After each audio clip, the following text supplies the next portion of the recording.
Lowe's to sell Craftsman tool brand. Lowe's to sell Craftsman tool brand.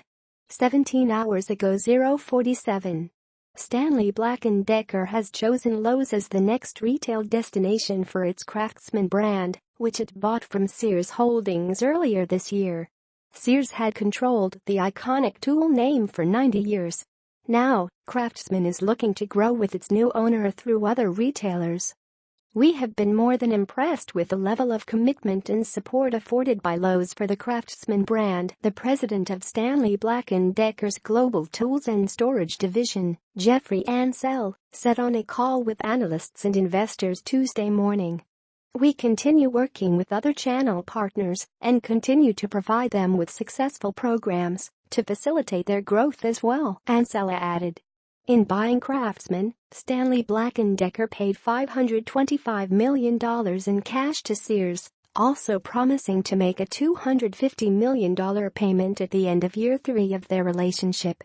Additionally, the company will send annual payments to Sears of between 2.5 and 3.5% on new Stanley Black Decker sales of Craftsman products through year 15. To be sure, Craftsman is still sold in Sears stores and on its website. The purchase by Stanley Black Decker provided Sears the right to sell Craftsman products made by its existing suppliers, royalty-free, for up to 15 years. In January, when the purchase was first announced, Stanley Black Decker pointed out that only approximately 10% of Craftsman-branded products are sold outside of Sears Holdings, and the agreement will enable Stanley Black Decker to significantly increase Craftsman sales in these untapped channels. Tuesday's announcement validates the fact that Stanley Black Decker is now strategically seeking other outlets for growth. According to Craftsman's website, the brand is currently sold at Ace Hardware, Orchard Supply Hardware, Blaine's Farm and Fleet, and Atwood's Ranch and Home, in addition to Sears and Kmart. Starting in the second half of 2018, a broad assortment of Craftsman products will be available both in Lowe's stores and online, adding another retailer with national exposure to that list. Stanley Black Decker will also work with Lowe's to manufacture and develop other products for the home improvement retailer, making the two underlying partners. Meantime, Sears is facing more disputes with its longtime Craftsman suppliers. In June, Sears updated a blog post to reflect that it settled a dispute with One World Technologies, a Craftsman partner, which the department store chain had first sued in mid-May.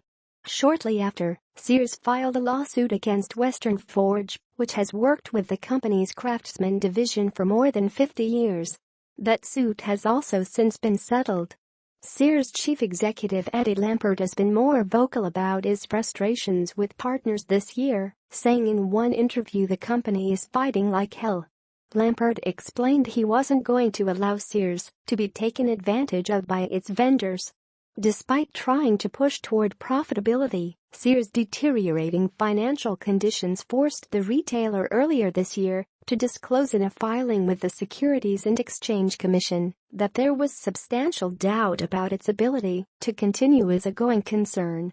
Met with fears by Wall Street that a bankruptcy was looming, Sears countered by saying it remained focused on trying to improve its business, saying the language was in adherence to regulatory standards. Meantime, Sears has been landing additional loans from its CEO to support the company heading into the holidays. As Craftsman moves into Lowe's, Sears has severed ties with its century-old appliance partner, Whirlpool. Whirlpool has sought to use its dominant position in the marketplace to make demands that would have prohibited us from offering Whirlpool products to our members at a reasonable price, Sears wrote in an internal memo to its employees last week. In turn, Sears said it will push its own Kenmore nameplate. Whirlpool will also continue to manufacture some Kenmore appliances for Sears.